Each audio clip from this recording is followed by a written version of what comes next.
would not be the same. Now I am become death, the destroyer of worlds.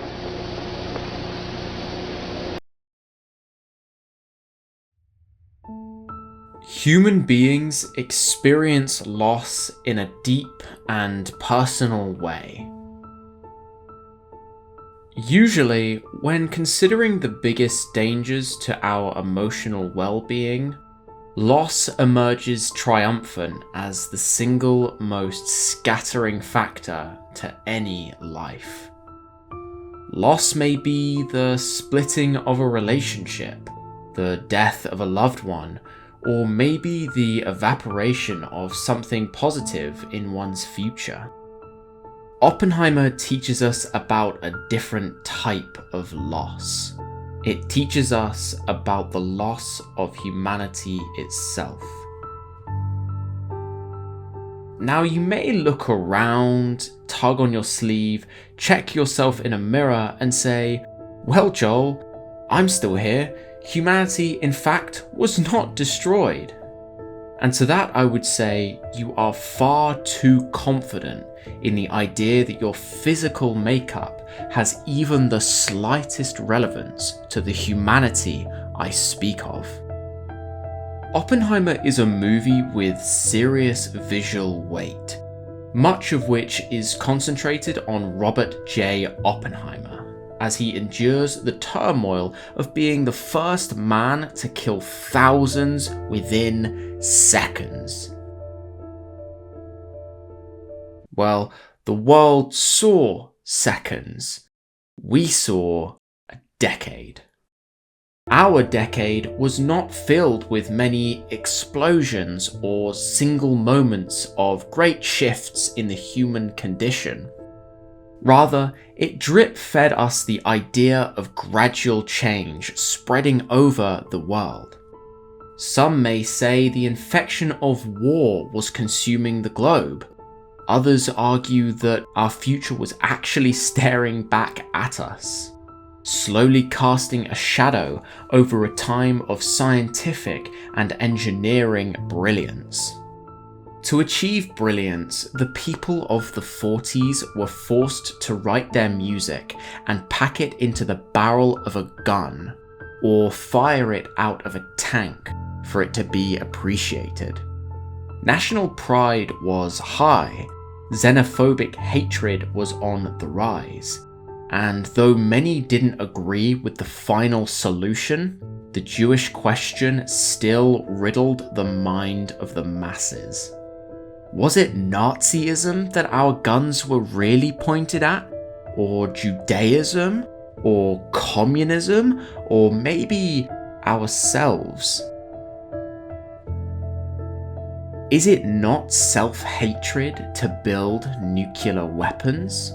One could not argue with their potential to end national conflicts, but to suggest that peace is to be found in a larger mode of destruction is propaganda too sickening to bear. This is the loss of humanity.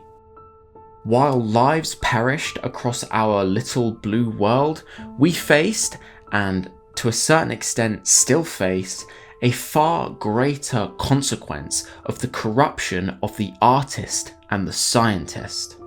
A corruption that's faces and dynamics can be seen clearly at Los Alamos. If you wish to help your country and save the brave men whose sacrifice is of the physical, you must surrender your morals and commit to the murder of other brave men at a far larger scale. If, like many, the weight of 100,000 souls is too high a price for your beautiful work and your genius mind, you must accept the charge of cowardice and recognize that the blood of Americans is on your hands.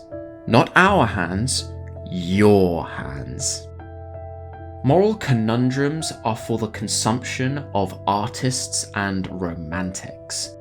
These are the people whose lives endure to face tragedy and smile at its archetypal value. But not even romantics are prepared to deal with the physical examples of external and almost dreamlike moral questions. Who has the strength to face a real-world example of the trolley problem? Not those who consider it in their bedrooms or in conversation with a friend.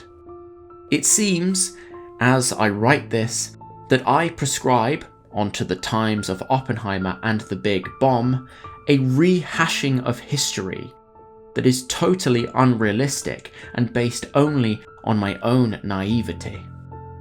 People will kill other people because those who start wars never have to fight in them.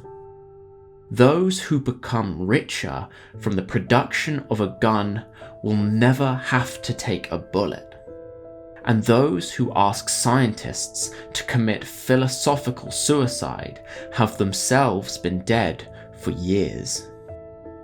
Oppenheimer teaches us about a bleak time, a time humanity did not survive. If you could only go and see the minds of scientists before Truman pressed the big red button. If you could only see the laughter and the community that surrounded the production of something the world would cower in fear over just years later. These people saw the future without feeling it, but they did feel it eventually. What began with scientific curiosity, the kind that has gotten our species so far, has ended with the world never being so close to destruction. I love our world. I miss the times before Los Alamos.